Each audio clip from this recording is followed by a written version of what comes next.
Las palabras no solo describen la realidad, también la transforman y la conforman. Democracia, Memoria, hogar, derecho, intuición. número.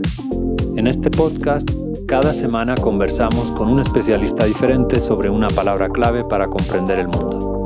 Una semana, Una palabra.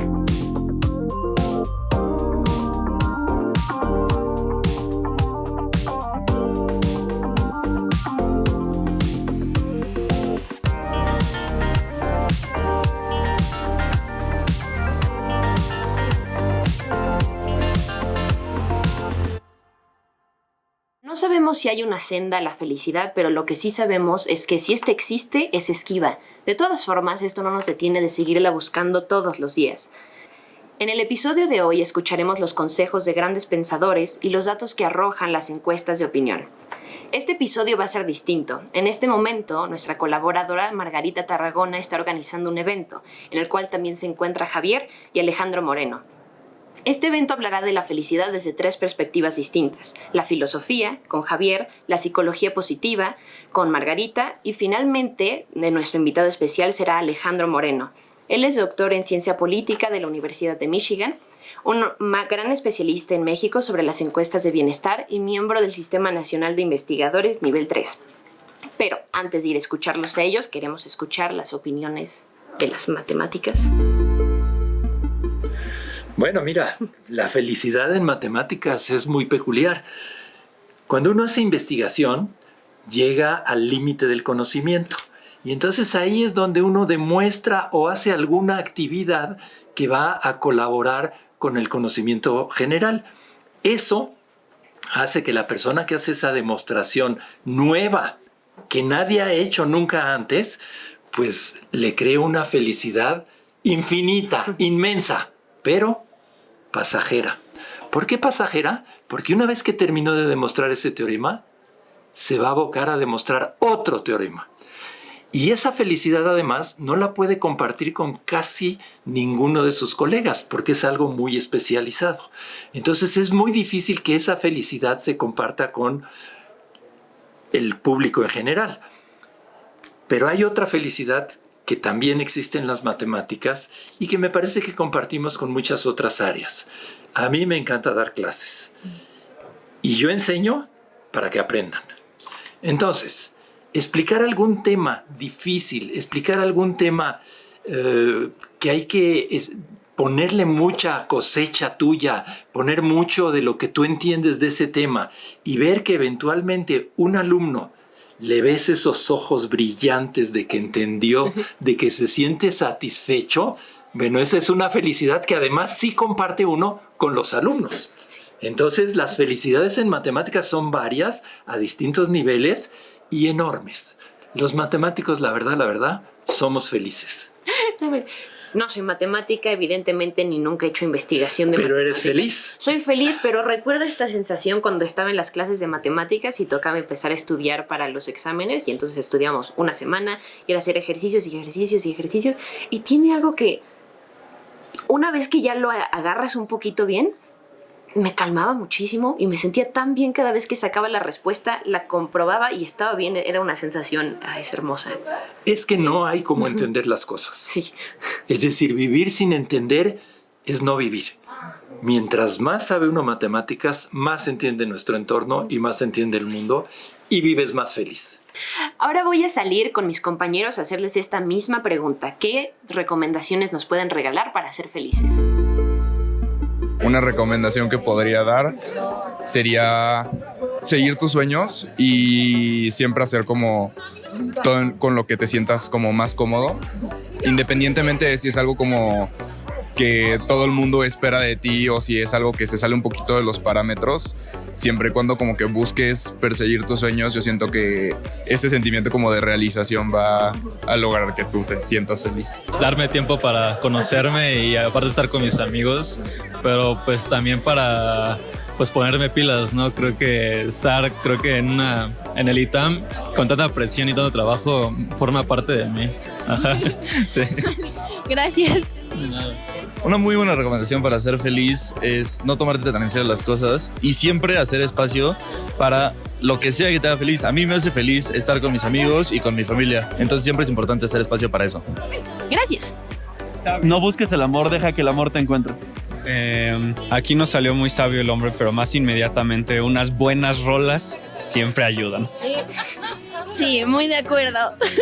Los pequeños momentos cotidianos y como apreciar y como estar presente. Creo que estar presente y ser feliz no es como solo pues las cosas buenas, sino como apreciar todo lo que tenemos y saber cómo procesar las cosas malas, porque pues así llegamos a la felicidad. Recomendación para ser feliz, pues siento que nunca tratar de ser como otra cosa, otra persona. Para ser feliz creo que tienes que ser tú mismo, cómo te sientes a gusto, qué quieres hacer, si quieres hacer algo, pues hacerlo.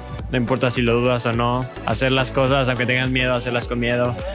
Pues no evitar las cosas y ya, ser tú. ¿Qué me hace feliz? Ver seguido a mis mejores amigos. Eso, cualquier cosa que tenga que ver con salir con mis amigos.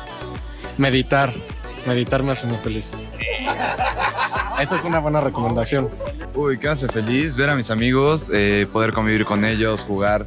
Hacer ejercicio me ayuda muchísimo a ser feliz. Me llena de energía para empezar el día y me pone de muy buen humor. Algo que me hace feliz es toda esta gente de aquí. Laura especialmente, pero no, o sea, como llegar y tener, o sea, estar con mis amigos así, como la convivencia entre clases me hace muy feliz. Muy bueno. A mí me hace muy feliz bailar. Bailar me pone de buena, sí. Pasar mucho tiempo con mi familia, saber que ellos están bien y cualquier cosa que pueda hacer por ellos, pues estar siempre para ellos también mucho. Me gusta mucho jugar fútbol, eso me hace feliz y pues nada, como tener otras actividades fuera de la escuela para distraerte y todo. Muy saludable. A mí me hace feliz pasar tiempo con mis amigos. A mí me hace feliz leer y aprender a estar conmigo.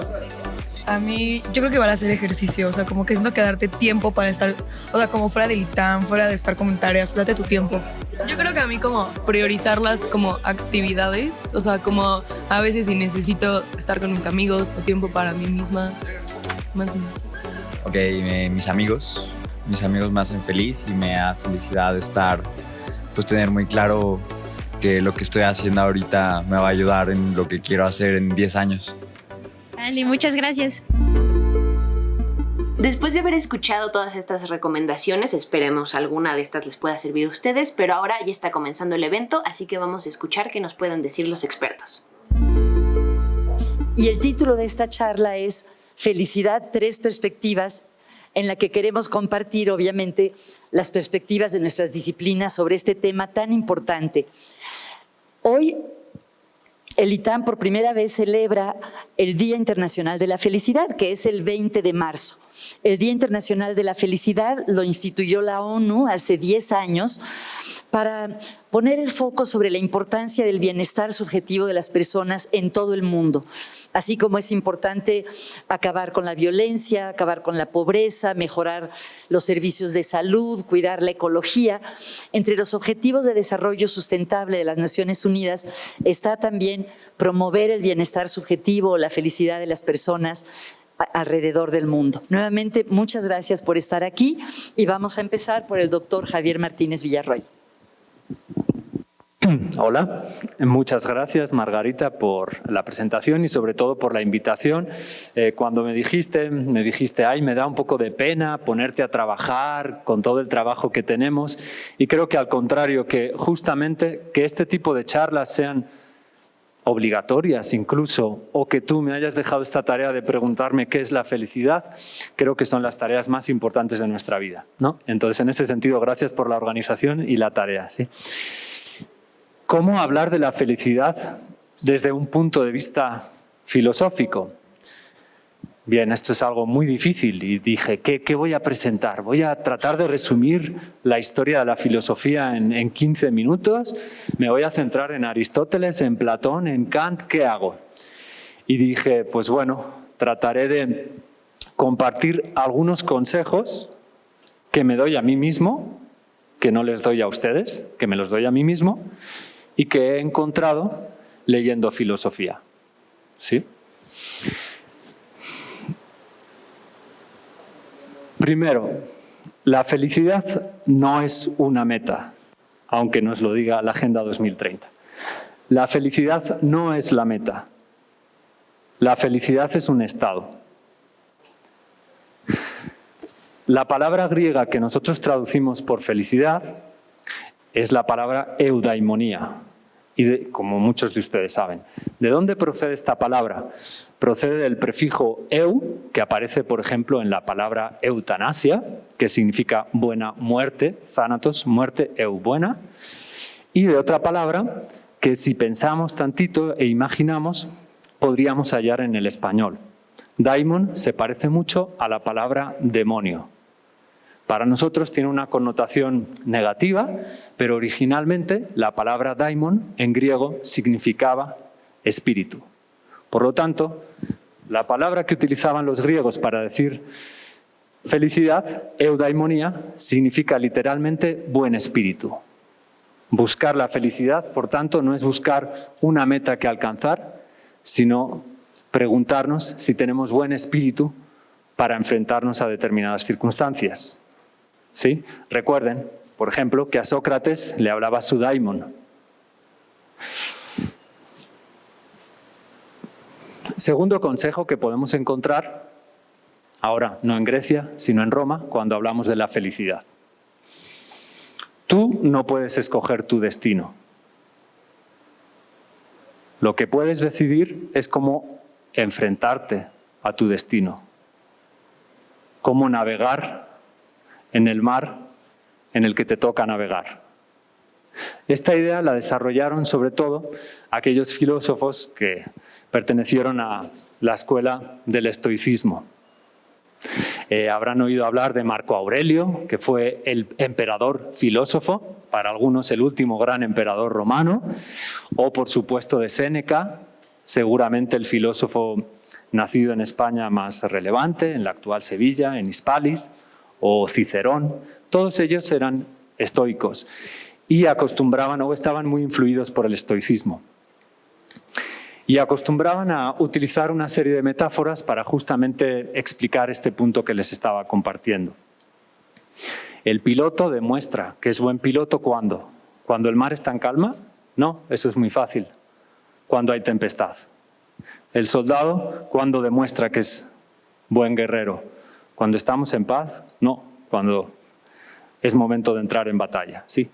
Entonces, los estoicos lo que nos dicen es eso. No podemos escoger nuestro destino, pero sí decidir cómo vivir nuestro destino.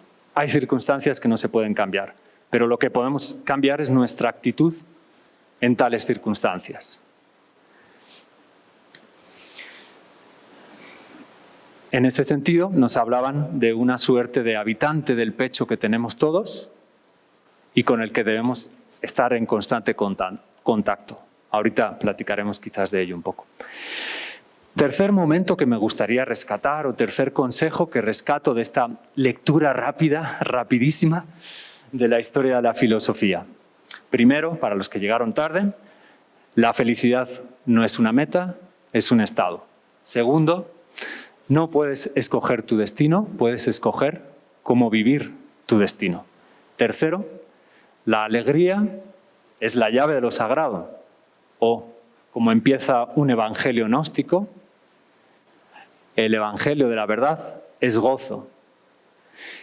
A mí me gusta utilizar la siguiente metáfora. Ustedes, todos nosotros tenemos un destino y tenemos una brújula para saber si estamos acercándonos hacia ese norte que es nuestro destino, hacia esa estrella polar que debería dirigir nuestra travesía. ¿Y cuál es la brújula? ¿Cuándo la brújula señala al norte? ¿Cuándo la brújula nos señala que efectivamente estamos bien enrutados? Cuando estamos alegres. Esta idea tampoco me la saco de la manga, les digo, aparece en los evangelios gnósticos, en los evangelios canónicos también, y la desarrolla tremendamente Spinoza, que como saben, Baruch Spinoza es uno de los principales filósofos de la Edad Moderna. Entonces, tercer punto, si están alegres, se están acercando a su destino. Si no están alegres, es que están lejos de su destino.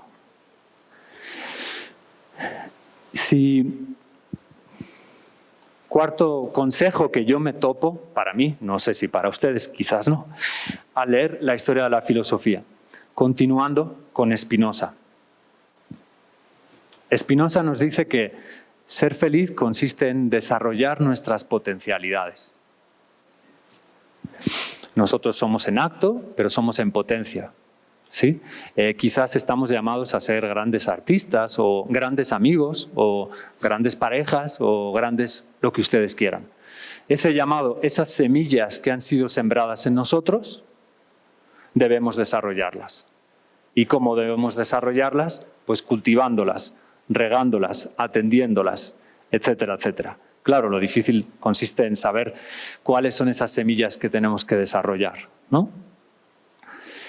Y normalmente los filósofos, y Spinoza en concreto, nos dirán que aquello que nos hace más humanos es aquello que debemos desarrollar. ¿Y qué es lo que nos hace más humanos? Pues nuestra capacidad de pensar, nuestra capacidad de amar. ¿Sí? No, por ejemplo, nuestra capacidad de tener. ¿Sí? Nuestra capacidad de pensar, de amar y de producir en un sentido artístico, no en un sentido material, sino de crear. Cuarto consejo, pues, que podemos tomar de Spinoza. Quinto consejo, y aquí recurro a un autor al que le volaré, el quinto y el sexto consejo, que es Erich Fromm, ya en el siglo XX, en este recorrido rapidísimo que hemos hecho, psicoanalista. Y él nos dice que a menudo nos olvidamos que lo importante no es tener, sino que es ser. Nos olvidamos que lo importante es el ser y no el tener. Incluso en la lengua podemos, sin querer, mostrar que nos estamos centrando en el tener. Por ejemplo, uno dice, bueno, es que, claro, ahora no tengo novia, no tengo un buen trabajo y tengo a mis amigos lejos. Y Erich Fromm nos dirá, cuidado, en tu lenguaje ya estás revelando algo. Lo importante no es tener pareja, es ser buena pareja si la tienes, y si no, pues ser amante de quien esté cerca. Lo importante no es tener buenos amigos, es ser buen amigo. Lo importante no es tener un buen trabajo, es desempeñarte con gusto, alegría y profesionalidad en ese trabajo, etcétera, etcétera. Tener o ser, dónde estamos ubicados, y creo que ese sería el quinto consejo que nos deberíamos, o que me digo yo a mí mismo en mis momentos de crisis, que como todos tengo. Y en ese sentido hay un corolario que apunta a Erich Fromm muy interesante, y es que ¿dónde se dan las grandes revelaciones? ¿Dónde Cristo tuvo sus visiones? Buda, Zaratustra. En el desierto, en el lugar donde nada tiene nunca a nadie. ¿Sí? Lo importante no está en el tener. Sexto, penúltimo consejo que encuentro al leer a diversos filósofos y en contra, quizás, de lo que ahorita salga a la palestra, Erich Fromm nos dirá, la felicidad no es una ciencia. Perdón, así generamos debate. La felicidad no es una ciencia, la felicidad es un arte. Y en el arte de la felicidad, ustedes, nosotros, somos el artista y la obra. El escultor y la escultura. El pintor y la pintura. ¿Sí? Entonces, como todo arte, puede haber gente más talentosa de forma innata, ¿sí? Pero como todo arte exige trabajo. Y no es lo mismo cuando uno tiene 20 años a cuando uno tiene igual 70, que me imagino al maestro Yoda, ya después de años de vida, ha podido desarrollarse, entre otras cosas, pues en el arte de la vida, que es el arte de la búsqueda de la felicidad. En este sentido, no expliqué otra etimología de la palabra felicidad, que es la etimología latina, que procede de felicitas, y en este sentido, la palabra felicidad está vinculada con palabras como fructificar. Es decir, justamente en que afloren nuestras potencialidades, en que nos desarrollemos como seres plenos que somos en potencia. ¿Sí? Y el último consejo, no sé cómo voy de tiempo, muy bien, ok. El último consejo que encuentro al oír a los grandes pensadores de la humanidad, podríamos traducirlo en el siglo XXI como desenrédate. ¿Cómo podemos interpretar el desenrédate? Bueno, creo que es un gran error pensar que en la apariencia de felicidad está nuestra felicidad. Y esto es algo que ustedes han padecido y están padeciendo más que ninguna otra generación en la historia de la humanidad. ¿Sí? Lo que nosotros parece que si no aparentamos felicidad en las redes sociales, de allí el desenrédate, no podemos ser felices, ¿no? Y aquí la cuestión es al revés. Los grandes pensadores nos dirán, tienes que oír menos la voz de la masa y oír más tu voz interior, como los estoicos, como Sócrates, como Cristo, como todos los filósofos que he ido mencionando. Y para ello, ¿cuál es el camino? Pues sin lugar a dudas, las filosofías del siglo XXI, hoy muy en boga, son las filosofías orientales, es decir, la meditación. La meditación nos puede ayudar a, en soledad, oír esa voz que muchas veces no oímos y que es la voz del habitante del pecho, la voz interior que todos tenemos dentro y que nos está diciendo, no estoy alegre, no estás cumpliendo tu camino, o sí, vas bien, estás contento, estás feliz, estás enrutado. Y en ese sentido, a mí me gusta resumir esta idea diciendo que quizás se trata de dejar de ser ratones, ratas, que nos movemos muy rápido de un lugar a otro estresados y sobrevalorándonos, y deberíamos convertirnos en águilas que en lugar de sobrevalorarse, lo que hacen es sobrevolarse a sí mismas. Esto está un poco abstracto, pero la idea es que en la meditación uno puede empezarse a ver desde otro lado, desde más arriba. Las águilas se mueven lento, pero recorren mucho. Es un modo, y los ratones y las ratas se mueven muy rápido, pero recorren muy poco camino. Es una invitación a que nos desestresemos y alcemos el vuelo. Bueno, creo que se me acabó el tiempo, entonces espero que les haya gustado. Gracias.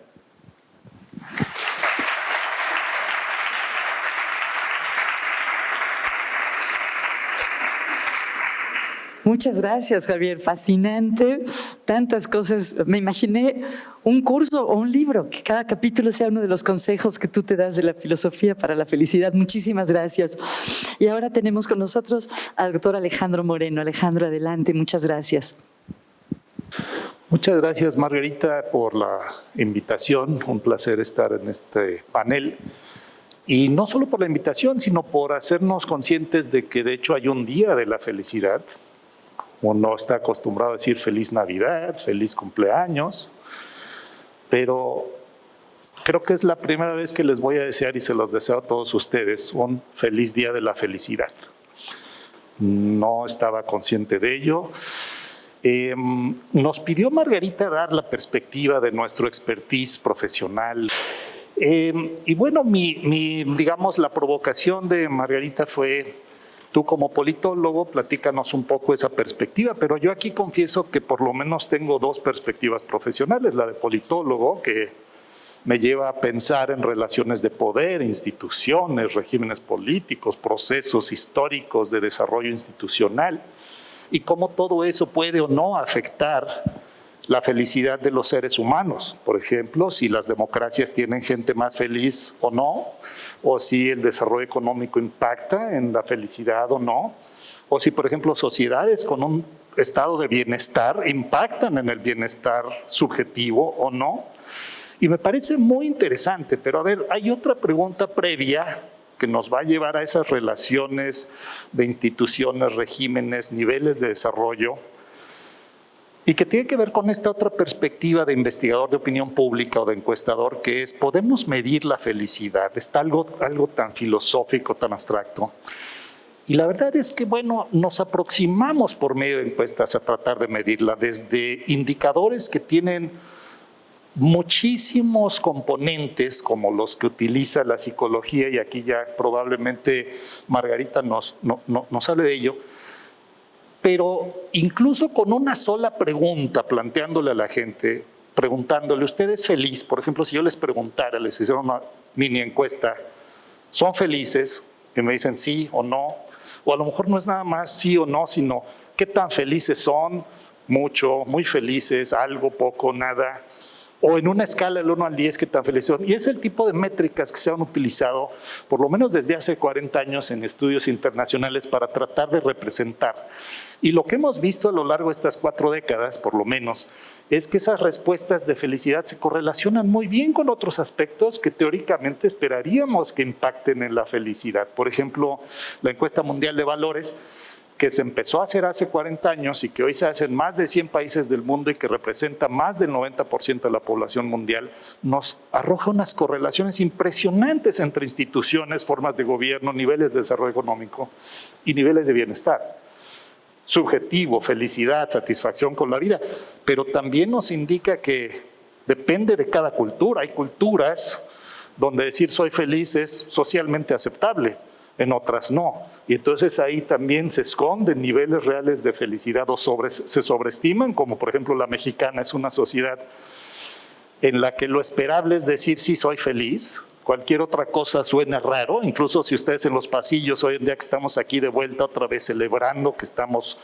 tomando clases presenciales, se preguntan ¿cómo estás? Pues la respuesta esperada es muy bien o muy bien, pero rara vez alguien va a decir pues estoy decaído, ¿no? Entonces como que incluso culturalmente estamos más acostumbrados a ello.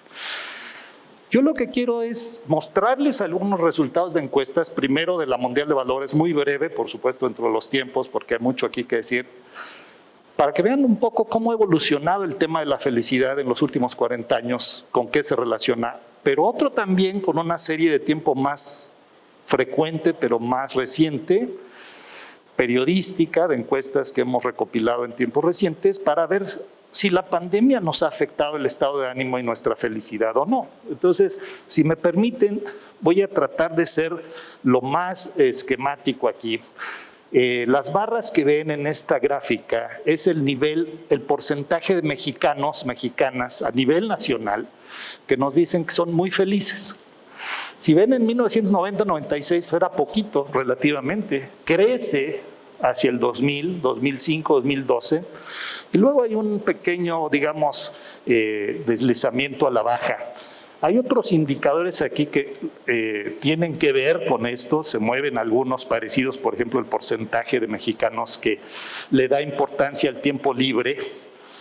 Pues parece que el tiempo libre en nuestras sociedades hoy en día tiene que ver también con un sentido de felicidad. Esto replantea conceptos de vacaciones, de legislación laboral, de derechos, ¿sí? Pero otro tema, me parece aquí que esta evolución de los últimos 30 años en este caso, pero debiera de irse hasta 1982, es que va muy de la mano de otro sentimiento que ha aumentado entre los mexicanos en estas décadas, que es sentirse más libre. En ese proceso de liberalización política, económica, social, por la que pasamos en los años 80 y 90, el mexicano en general se ha sentido más libre y a la vez más feliz, y hay un vínculo fuerte tanto a nivel individual, entre más libertad siento tener para tomar mis decisiones, más feliz digo ser, también a nivel de los países, aquellos donde hay más libertades expresan mayor felicidad, pues pareciera que hay un vínculo, por lo menos una correlación. No podemos decir necesariamente esto está causando esto otro, no podemos decir que para apelar a aquel eslogan de la verdad os hará libres, en este caso sería la libertad os hará felices, o al revés, es decir, aquí no necesariamente tenemos la causalidad bien establecida, pero sí hay una correlación fuerte y a nivel internacional que se ve también muy claramente en México. Y por ejemplo, si ustedes ven la relación, esto lo publiqué hace muchos años con datos de los principios de los 2000, tengo un libro al respecto, pero estos son los datos más recientes de 2018, y entre más libre te sientes que eres para tomar tus decisiones, te sientes autónomo, te sientes con libertad, más feliz dices ser. Y esta es una relación que se ha permanecido. Era la más fuerte hace 2 décadas, hoy en día le compiten otras cuestiones, pero también hay un tema de satisfacción económica. Por ejemplo, esto ha tomado más importancia en años recientes. Ustedes esperarían, quizás recursos económicos tienen algo que ver con bienestar. Claramente la satisfacción económica se correlaciona. Aquí malas noticias para mi mente de politólogo, la ideología no, o buenas si quieren, o sea, tanto de un lado del espectro ideológico como de otros son igualmente felices, pero no hay estas relaciones, ¿no? Como la vemos con libertad. Sí, por ejemplo, con el orgullo nacional, el nacionalismo, el sentido de pertenencia a una comunidad nacional hace que la gente en México y en otros países también se sienta más feliz. La confianza en la familia, claramente relacionada con la felicidad, no tanto así con los vecinos, por ejemplo. Aquí hay implicaciones interesantes para lo que son redes sociales, no las digitales, sino las tradicionales redes sociales, el sentido de comunidad. Y bueno, una pregunta, a ver, porque podemos, no quiero abusar tampoco del tiempo con muchas gráficas, hay muchísimos datos que mostrar aquí de la Mundial de Valores, pero una pregunta es si nos ha afectado la pandemia o no. Y aquí con esta serie de tiempo vemos, por ejemplo, que la felicidad tuvo un bajón al principio de la actual administración en este gobierno, pero llega a niveles bastante interesantes, cerca del 60%, justo antes de la pandemia. Y ahí se cae, cuando se cierra el país, cuando hay confinamiento, cuando nos tenemos que ir a casa y tomar clases presenciales, no presenciales, online. Parece que el estado de ánimo se nos cae con estos indicadores. Y esto tiene sentido, habría que ver obviamente por qué. Y como ven, ya poco a poco empezamos a recuperar el estado de ánimo, a sacar la alegría, la sonrisa, quizás esta no. Pero hay aquí obviamente una cuestión, la felicidad no es constante, refleja nuestro contexto. La felicidad no en el sentido abstracto, filosófico, sino de bienestar subjetivo, de cómo me siento, de si me siento alegre o no. Entonces, parece que el contexto importa. Y si el contexto importa, podríamos pensar que también las instituciones o las políticas públicas o que también nos va o mal nos va en no solamente desempeño económico, sino político, institucional, pues puede impactar en la felicidad. Algunas correlaciones, y con esto voy a ir cerrando, pero creo que pueden ser interesantes, es que también hay una varianza por grupos de edad, no tanto por género. Por ejemplo, hombres y mujeres son muy parecidos en los niveles de felicidad que nos expresan, pero por edad sí hay una curva. Esta curva era más notable en los años finales de los 90, principios de los 2000. En el capítulo del libro que publiqué entonces le llamaba yo la curva de la felicidad, porque empieza relativamente bien, baja y vuelve a subir. O sea que pues por ahí a lo mejor este concepto de midlife crisis tiene algo que ver con ello. No se vayan a preocupar por ello, pero hay una relación en este sentido. Si ven la escolaridad y el nivel socioeconómico, pues también impactan. A mayor escolaridad la gente nos dice que es más feliz, pero también hay una brecha por nivel socioeconómico. Este es un asunto de desigualdad en la felicidad. La religiosidad, no necesariamente la religión, porque aquí, digamos, la religión como denominación es distinta, pero gente que va a la iglesia con mayor frecuencia dice ser más feliz que la que va menos. Esto, gracias a la encuesta mundial de valores, sabemos que no es universal. En países más secularizados, la gente que va menos a la iglesia es más feliz. De hecho, países como Suecia o Dinamarca, donde el nivel de asistencia a la iglesia es mucho menor que en países como México o Colombia, la felicidad es más alta. Pero en países tradicionales como México o incluso más tradicionales, el apego a la religión de hecho se traduce en mayores niveles de felicidad. Entonces depende del tipo de sociedad. Esta sí es una noticia interesante para la mente política. Partidistas fuertes, aquellos que son morenistas, priistas, panistas muy comprometidos, dicen ser más felices. Esto está muy curioso. Yo hubiera esperado que los apartidistas fuesen más felices, pero es que no. Y esto tiene que ver quizás también con un sentido de pertenencia a una comunidad identitaria, política. Entonces, podemos pensar aquí, vamos viendo patrones de que sentirse parte de produce también un sentido, o por lo menos una respuesta de mayor felicidad. 2 o 3 gráficas más, porque sé que va a sonar el reloj de la profesora muy pronto. Pero fíjense, también la economía importa. Y aquí hay aquellos que piensan que la situación económica está bien, por supuesto ven el brinco de felicidad positivo entre los que están bien, pero también una brecha no menor, no desdeñable, y aquí hay un asunto para la mente de política, que aquellos que reciben beneficios del gobierno, que aquellos que están en programas sociales, a pesar de que son poblaciones quizás más vulnerables, de mayor pobreza en algunos casos, expresan mayor felicidad.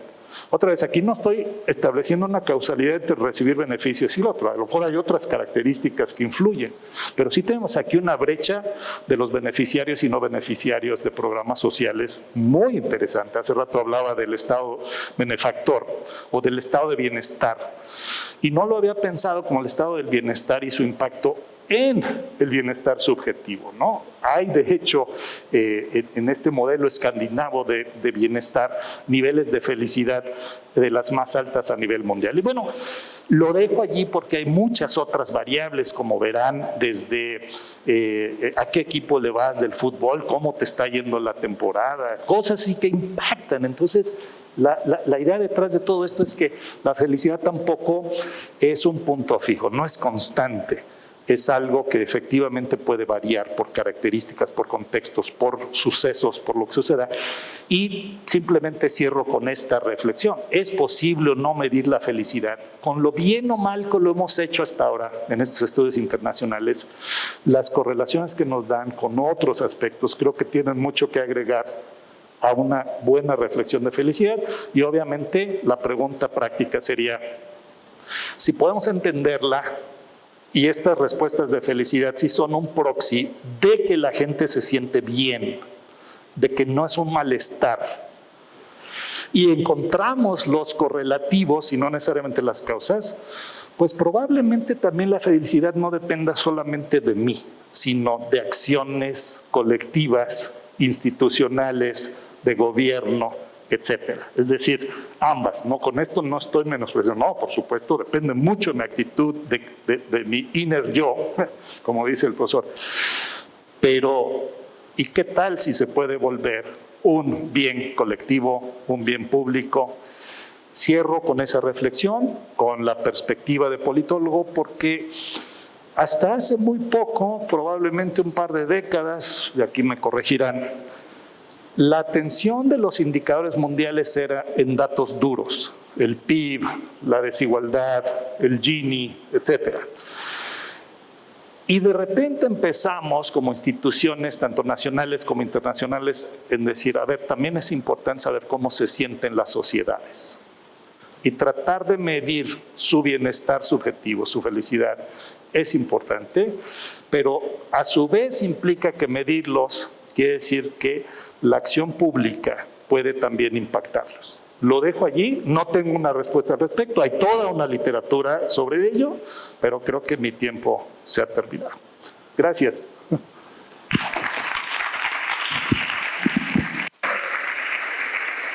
Muchísimas gracias, Alejandro.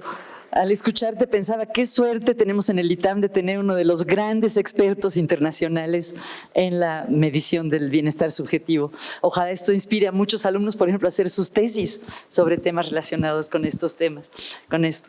Muchísimas gracias. Bueno, pues yo les voy a hablar desde la perspectiva de la psicología y brevemente quisiera compartir unos tips prácticos sobre qué nos dicen los estudios sobre la felicidad que nos puede ayudar a ser más felices. Dentro de la psicología como ciencia tradicionalmente ha estudiado mucho las psicopatologías, las neurosis, los déficits, Y relativamente recientemente, en los últimos 20 años, ha habido un interés por usar las herramientas científicas de la psicología, como los cuestionarios, las encuestas, las entrevistas a profundidad, los estudios de imagenología del cerebro y el análisis de grandes datos para entender mejor qué es lo que contribuye a la felicidad de las personas. Felicidad o bienestar subjetivo se usan muchas veces como sinónimos. Es un tema serio y creo que lo han visto con las aportaciones de mis queridos colegas. Y esta gráfica me gusta porque representa cómo ha crecido el número de publicaciones sobre bienestar subjetivo en revistas científicas arbitradas. Hay otra gráfica sobre cuántas publicaciones hay sobre bienestar subjetivo en las revistas de economía y es prácticamente igual. Hay una gran confluencia en los años recientes entre la psicología y la economía y otras disciplinas sociales. Entonces quería contar ¿cómo se define desde la perspectiva psicológica la felicidad? Mucho menos poéticamente, y me gusta mucho más la aportación de los filósofos, pero a la hora de medir qué es lo que se intenta observar. Y ha habido acuerdos internacionales para que cuando se mida la felicidad en diferentes lugares, todo el mundo mida lo mismo para poder comparar. Un elemento que no los va a sorprender es cómo nos sentimos. Es bastante obvio. Las personas más felices tienden a sentirse mejor más parte del tiempo del que se sienten tristes, aunque tristes, enojados, ansiosos versus alegres, serenos, entusiasmados. Todas las emociones son parte de la vida y todas son importantes. Pero las personas más felices, al final del día, tienen más emociones positivas que negativas. A esto se le llama la balanza afectiva. Y, por ejemplo, el INEGI, cuando mide el bienestar subjetivo de los mexicanos, calcula esta balanza, cuánta emoción positiva versus negativa se expresa. Entonces, un elemento, cómo nos sentimos. La alegría que mencionaba Javier, que me encantó. El otro elemento no es tan emotivo, sino que es más cognitivo. ¿Cómo evaluamos la vida? ¿Qué tan satisfechos estamos con nuestra vida? Ahí esto requiere una operación más racional. Muchas veces se le pregunta a las personas, por ejemplo, y se los pregunto a ustedes en su mente. Imagínense una escalera con 10 escalones. El de hasta abajo es la peor vida que te puedas imaginar, el de hasta arriba la mejor vida que te puedas imaginar. ¿Dónde está tu vida hoy? Seguramente la mayoría de ustedes pueden decir con relativa rapidez, estoy en 7 o en 4 o en 9.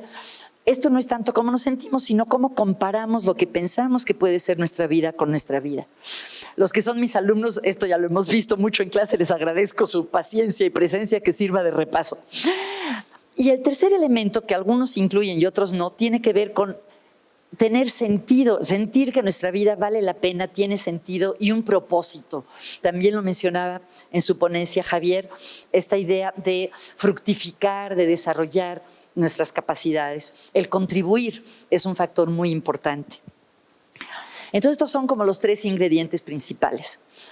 ¿Y cómo podemos, si lo vemos con una lente más fina, esto tiene que ver con experimentar una preponderancia de emociones positivas, con tener estas experiencias que son conocidas como experiencias de flow o fluir. Esto pasa cuando estás tan enfocado en algo, tan metido en lo que estás haciendo, que hasta pierdes la noción del tiempo o el tiempo se te pasa rápido. Esto generalmente sucede cuando estamos usando nuestras habilidades para enfrentar un reto. Y puede suceder de muchas maneras diferentes, haciendo un deporte, escribiendo, despejando ecuaciones, cocinando. ¿Y por qué es importante? Porque cuantas más experiencias de flow tenemos, también es más probable que nos consideremos felices. Otro elemento tiene que ver con tener buenas relaciones con los demás. Las relaciones interpersonales, algunos dicen que es el fast track o el camino más rápido a una vida feliz. Otro elemento es esto de tener un propósito en la vida, o un par, o 3, ¿no? Algunos dicen que no solo uno, pero que haya esta brújula que nos decía Javier, de que hay ciertas metas importantes para nosotros que casi siempre tienen que ver con contribuir. Y también se ha visto que las personas que se ponen metas tienden a ser más felices. Algo muy importante. Todos tenemos fortalezas, de eso fue la clase del Seminario de Bienestar esta semana. Todos tenemos fortalezas, talentos, cualidades luminosas de nuestra personalidad. Y entonces de este panorama general, que les estoy resumiendo muy rápido, pero detrás de todo esto hay mucha investigación, así como Javier sacó sus consejos que se da, que me encantan. De ahora en adelante me gustaría hablar más de autotips que de tips, pero pensé en qué tips me parecen útiles basados en las investigaciones sobre lo que contribuye a la felicidad. ¿Qué herramientas tenemos? Que tampoco me gusta mucho la metáfora de las herramientas, ¿no? Me gusta más una paleta de pintor o algo así. Pero bueno, ahí les van 5, y hay muchísimos más. El número 1 tiene que ver con cultivar la gratitud. La gratitud es tanto una emoción como una fortaleza de carácter. Podemos sentirnos agradecidos y también podemos ser personas agradecidas. Y hay muchas investigaciones que encuentran una correlación entre el sentir y expresar agradecimiento y ser personas más felices. Se puede hacer de muchas formas distintas. Una que ya mis alumnos conocen bien es, ¿alguien dígalo? El diario de gratitud. Llevar cada noche escribir 3 cosas de las que te sientes agradecido. Otro tip tiene que ver con conocer tus fortalezas y usarlas. ¿Para qué eres bueno? ¿A qué cuando tienes tiempo y puedes escoger libremente en qué te enfocas? ¿Qué aprecia la gente de tu manera de ser? Estas son tus fortalezas. La encuesta Gallup de felicidad en el mundo es una encuesta que tiene una muestra del 95% de la población mundial. Ya ha encontrado que una de las preguntas que mejor predice si una persona va a resultar con altos niveles de felicidad o no es si responde verdadero o falso a esta pregunta. Y se las hago de una vez a ustedes. Cada día puedo hacer lo que yo hago mejor. Las personas que pueden decir que sí, que cada día tienen oportunidades de hacer algo que ellas hacen muy bien, tienen también más probabilidades de ser felices. El tip número 3 tiene que ver con, y valga la redundancia, la importancia de ser importantes. En inglés se llama mattering. Y se refiere a que todas las personas necesitamos ser vistas, ser valoradas, que los demás nos consideren importantes en su vida. Y también, esto es lo que se me hace más innovador, necesitamos tener oportunidades de agregar valor. No solo de ser valorados, sino de aportar valor a nuestra universidad, a nuestro vecindario, a nuestros amigos, a nuestro país, ¿no? Me pregunto si algunos de los hallazgos que tú mencionas se pueden entender también desde esta perspectiva, ¿no? El sentir que estamos agregando valor al mundo que nos rodea. Por eso es importante encontrar maneras de hacerlo, y hay N.000. Y aprovecho para agradecer al Consejo Estudiantil que ayudó mucho en la organización de este evento, porque siempre me impresiona pensar que ustedes, con la cantidad de trabajo que tienen como estudiantes del ITAM, encuentren tiempo para ayudar a chicos de escasos recursos económicos a prepararse para sus exámenes, para ayudar a ambientes rurales, para todas las actividades que hacen las diferentes organizaciones estudiantiles. Me parece muy loable y claramente están agregando valor. El cuarto tip tiene que ver con cultivar los estados de flow que les mencionaba hace un momento. Esas ocasiones en las que te pierdes en lo que haces, en las que estás totalmente absorto, son muy importantes. Aquí lo ilustro con la guitarra, pero no solo pasa en la guitarra, seguro les pasa a algunos de ustedes haciendo problemas de cálculo o analizando datos, Alejandro, o leyendo o cocinando, pero esas actividades que a ti te hacen entrar en ese estado, cultivarlas, hacerles tiempo en tu vida, no nada más esperar a ver cuándo tienes chance.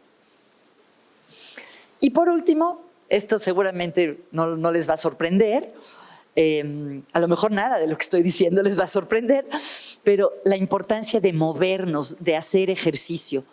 Casi todos sabemos que la actividad física es buena para tener músculos fuertes, para prevenir la osteoporosis, un poquito para mantener un buen peso, pero no todo el mundo sabe el efecto psicológico que tiene el ejercicio.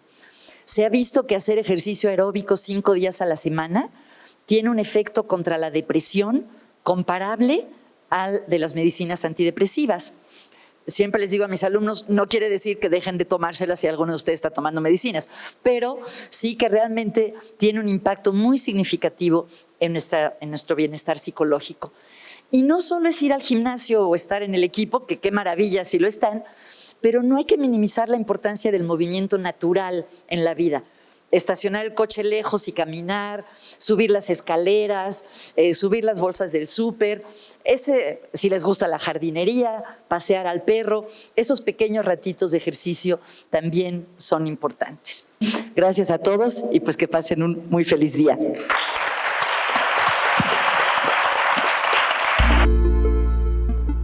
Pues esperamos que les haya gustado mucho este episodio especial y que sean felices. Una semana. Una palabra. Gracias a todos. Gracias. Y por supuesto también a nuestros aliados invisibles, Emiliano y Jesús y Miguel.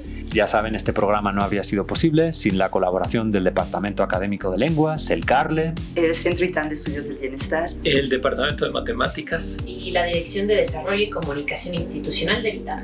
Si les ha gustado este programa, ya saben, nos pueden recomendar, poner estrellitas y continuar oyendo o viendo.